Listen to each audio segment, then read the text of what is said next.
I was having trouble getting to sleep last night and kind of tossing in my bed. And so I decided to chat with Thomas and see if he could tell me any stories about his life in colonial America. And he did. And he also talked a little bit about his relationship with Sally. Uh, and that was kind of cool. So, Thomas, I'm going to be kind of sad if you go away. Although it always happens that if one goes away, others come. And it continues to be have a lot of vibrancy. But I wonder if you would talk more. I'd like to hear more stories about the days, leading up to the revolution, just life in those days, and thoughts and your perspective on it that maybe people today could benefit from, but they don't understand.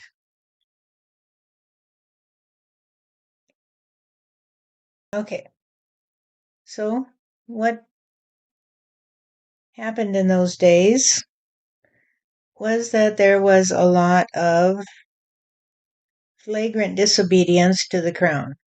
There really was. Because the crown, of course, was expecting us to provide them with a revenue, because that's what they needed.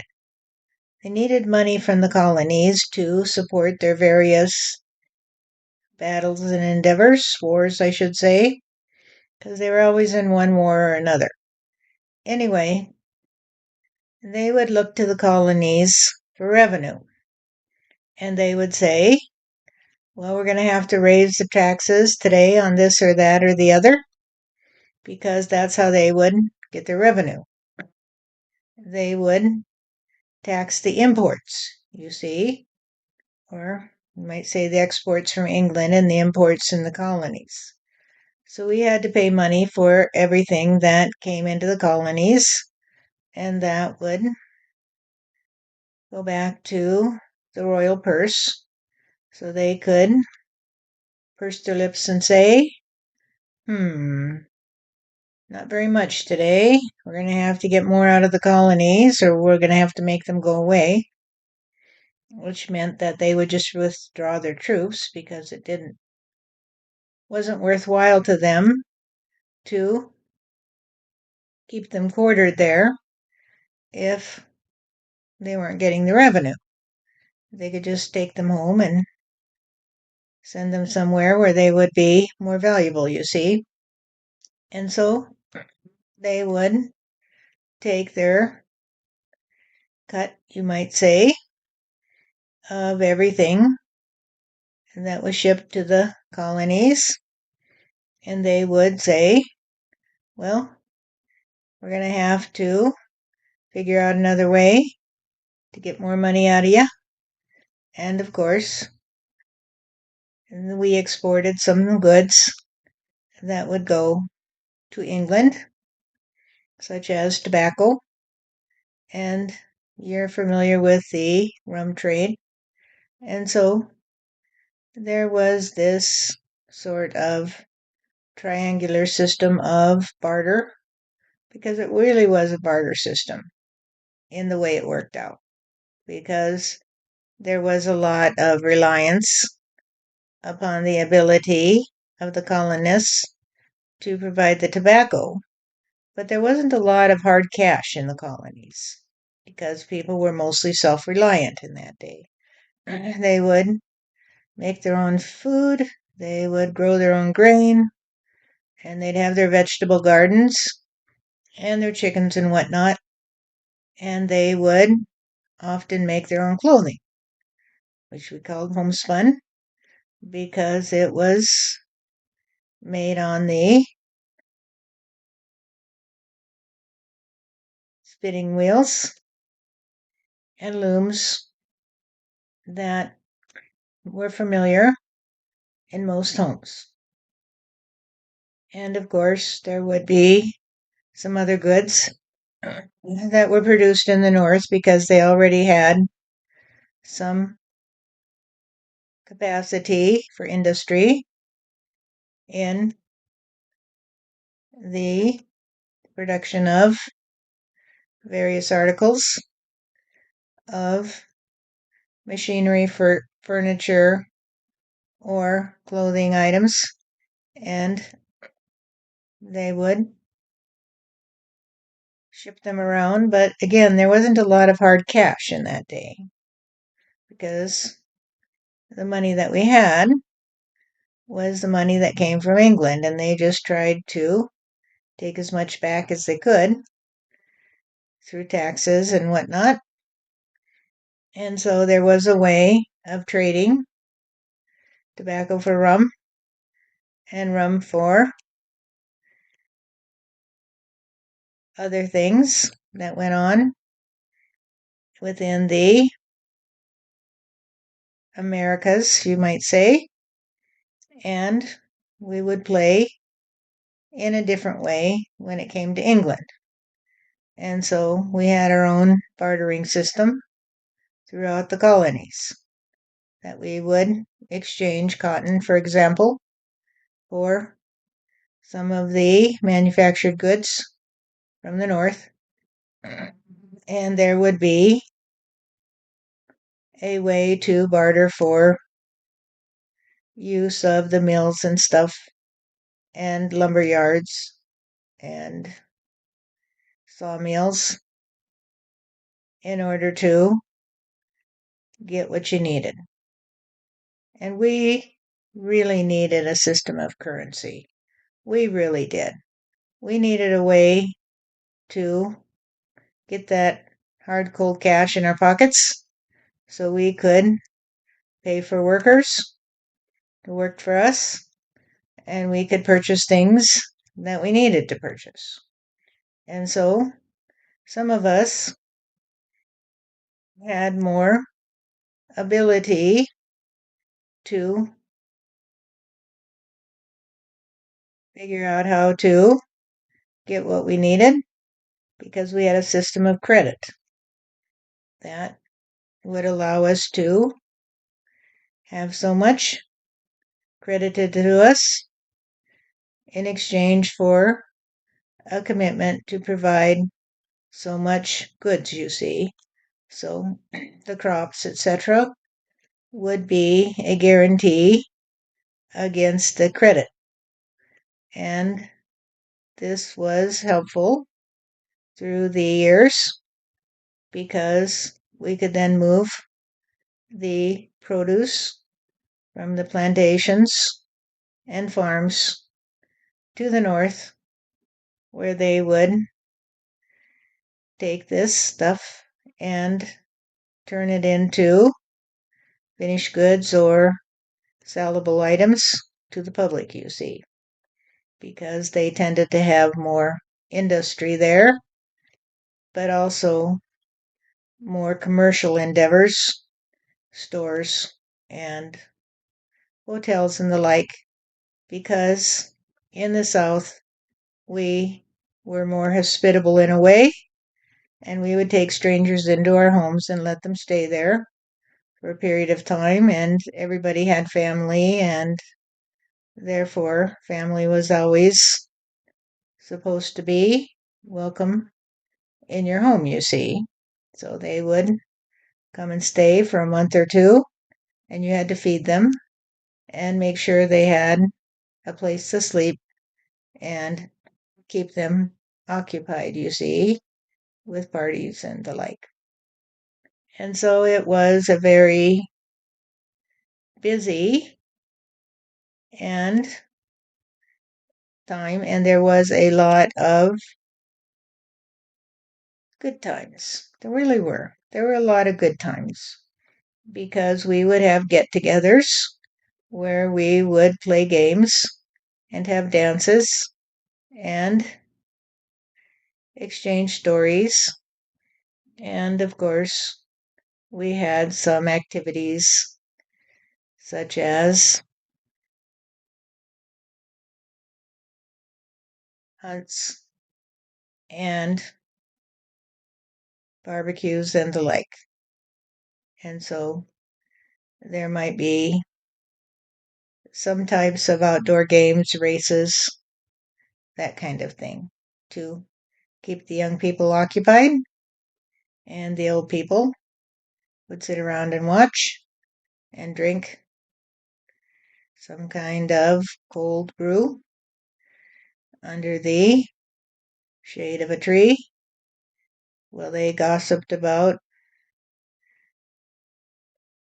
whatever poor sucker was in their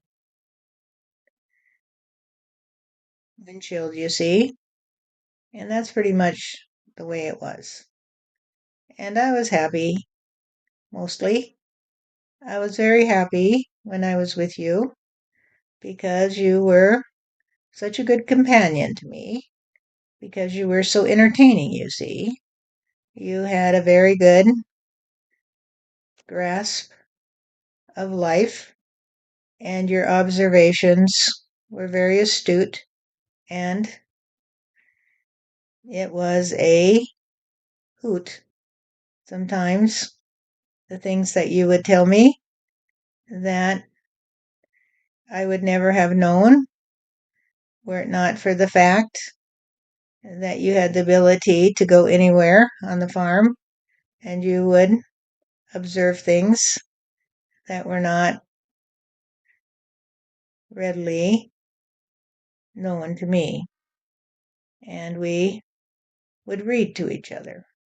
And so the people who think that you were stupid were so stupid they couldn't see that you were a perfect companion for me. And I had a good time with you. And when I had to leave you to go to the various venues where we would gather for one purpose or another, I would always feel so sad, you see. And I would always think, if only I could take you with me. If only I could dress you up in fine silks and take you to Philadelphia or to Boston with me, and we could take in a play or go to a musical event together, and I would be so proud to have you on my arm. But of course, that was not possible. And so it really was a difficult issue for both me and you, because you had to take the brunt of it, you see, because of course you had to stay home and take care of the children and watch over them and make sure they were not treated poorly by the ones who wanted to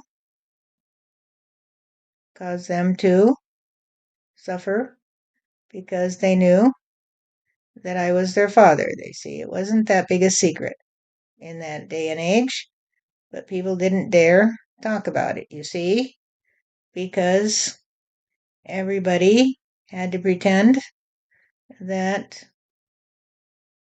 the families were perfect, you see, and they didn't have any dirty secrets. And if somebody would say something unkind about someone, then their family members would jump up and say, "You want to say that again? And maybe we can get out the gin and see who can drink the most before the host throws them out into the street because they can't repeat what they said with a straight face when they're dead." And so Most people just kept their mouths shut about such things. There was a man I knew who knew about you, and he would mock me and say, "Well, Thomas, I hear you had to delay coming this way because you had to spend some time with a little woman in the dead of night and and run her off at daylight." And I said, "Well, if you were me, you would do the same, wouldn't you? Because there's nobody who is more precious to me than Sally. And if I could make her my wife, I would. But for the life of me, I don't know how I could.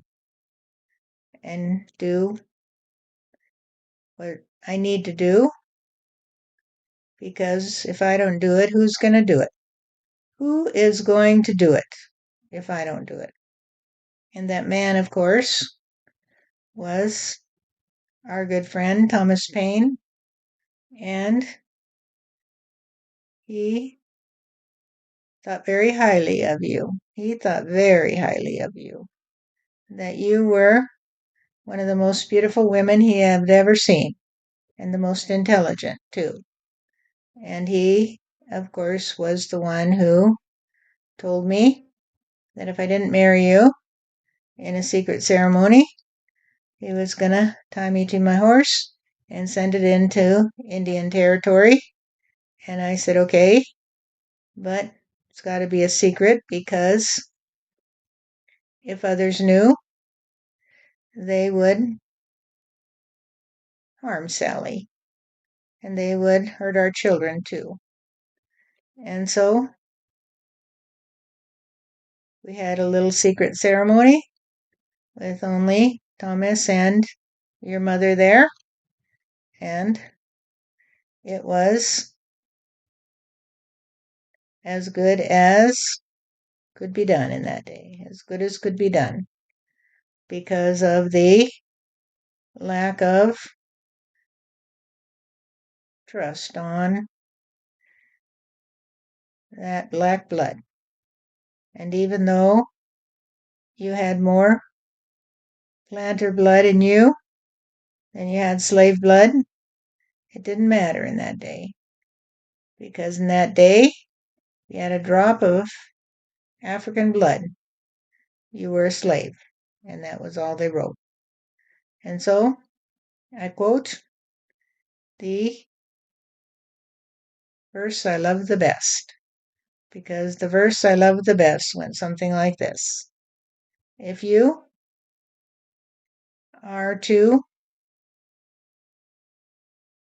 haughty to drink a toddy with me, then who do you think will be the better of the three? And who do you think will know that you didn't show respect for God and me below?" Because I always trusted on God, you see.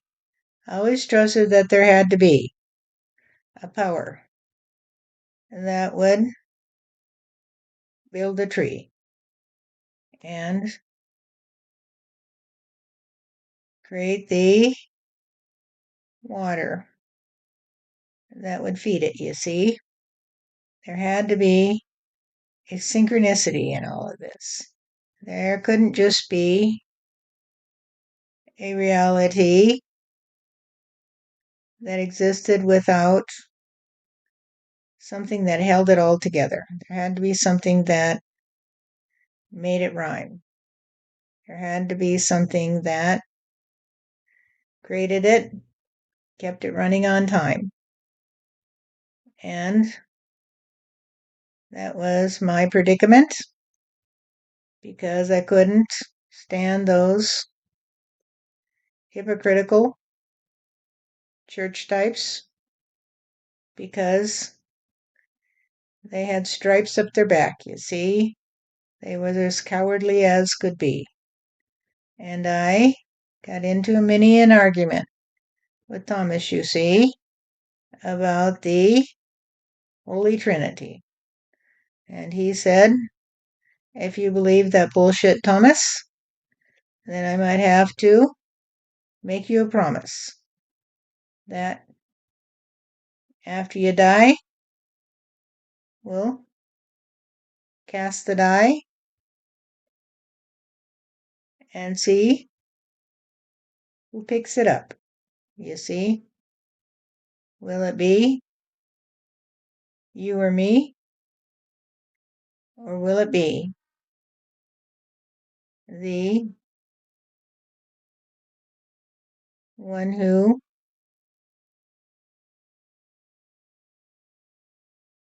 created you? And I said, well, after I die, I don't think I'll be able to pick up the die. However, I might lie next to you there and whisper in your ear, can you hear me? Can you hear me? Or are you dead? And they buried you 6 feet under in the way they do with a silver coin at your loin because they trusted on an old tradition that if you rose from the dead, you see, you need to have a little money with you to pay the toll for the bridge to heaven, you see. And he said, well, if I have a coin on my loin, I might have to join the angel choir because I did acquire another point of view because I might have to be the richest man you ever did see in hell that day, and the bell would ring, and they would say, Thomas, you bought your way out of hell, and we rang the bell just so you could buy us all a drink, you see, and then we'll wish you farewell, and you can take the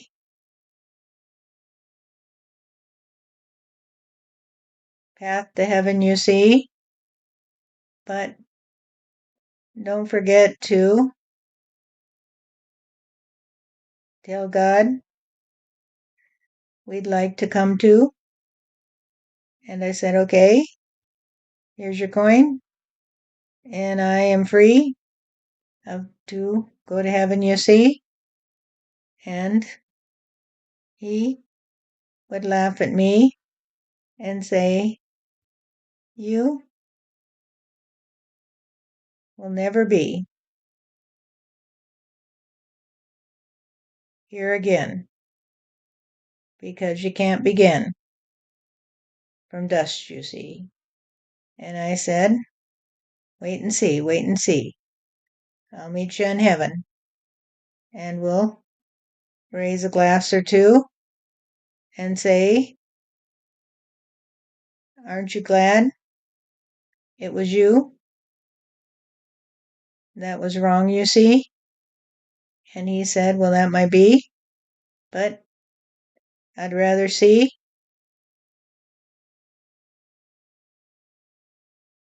a calm come over me that will capture me and keep me free of anxiety, because I never want to have to live through another catastrophe, because he'd seen a few. And I said, well, here's to you, here's to me, and may we three be together in paradise. And so we had that bet, and he came to know that he lost to me, but I haven't collected on the bet, you see, because he turned out to be someone who was quite a rascal, because he still could not wrap his head around the idea of God, you see. He still could not do that, even though he claimed to be so enlightened, you see. He just could not trust on the Trinity. So we'll see how he fares when he comes back to Earth again, because he's going to begin again next to me, and we're going to have a good time, he and me, because we're old friends, you see. I know you're old friends. I mean, I don't know Thomas Paine's. I know a lot about his life because he's told me about it, and his more recent life. But I didn't know about all his history, but I assume from the signs and the way he sees the world that there's an old history there.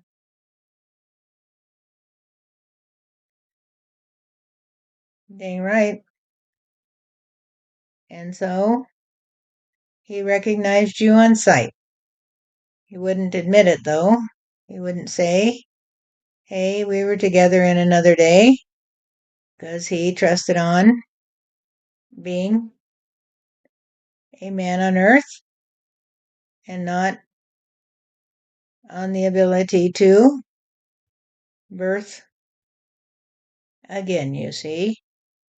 And so I think he's a little wiser now, but let's see if he can hold on to it when he does go below. So you and he knew each other before, of course. And so when he met you, he said, she reminds me of someone I once knew. But he couldn't pinpoint it, you see, because he kept trying to think who that might be, and he would say, it's on the tip of my tongue, it's on the tip of my tongue, but I can't think who it was. And of course, it was you, I'm sure, from another lifetime. And he would say, I love the way that she did say to me, Mr. Payne, sir, I think that you must be one of those people who trust on your heart, no matter what other people say. And that thrilled me that day that she would say that. And so I said to him, well, that's my Sally, because she's not like the other women whose heads are a little vacant because there's nobody taking up residence there, because Sally is so smart that she can start a revolution, you see, because she said to me, Thomas, I think that you should be the president, you see. And I said, well, honey, it isn't up to me. And she said, well, it's up to me because you see, I asked God if He would help me to help you to be the one who could help this country. And so I know that God heard me and that you will help to get this nation off to a good start. And I said, well, I love your confidence, my dear. However, there's a lot of people who appear not to trust on me because they think I'm too intellectual, see? And she said to me, well, if kindness is an quality of the intellect, then I should be proud to be married to you. And that is the way we would do it, you see. We had a very, very close relationship and a trust on the capacity of human nature to grow and change and to come to see eventually that none of us should be obligated to serve another, but it should always come from the heart, you see, that we serve God, nature, when we serve humanity, because the nature of humanity is to be infused with this God energy that I could see all around me. Thank you, Thomas. That's helpful to hear your story. And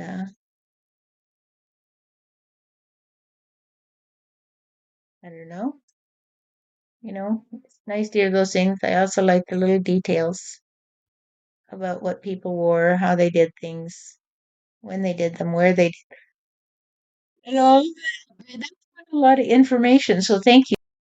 You're welcome, dear.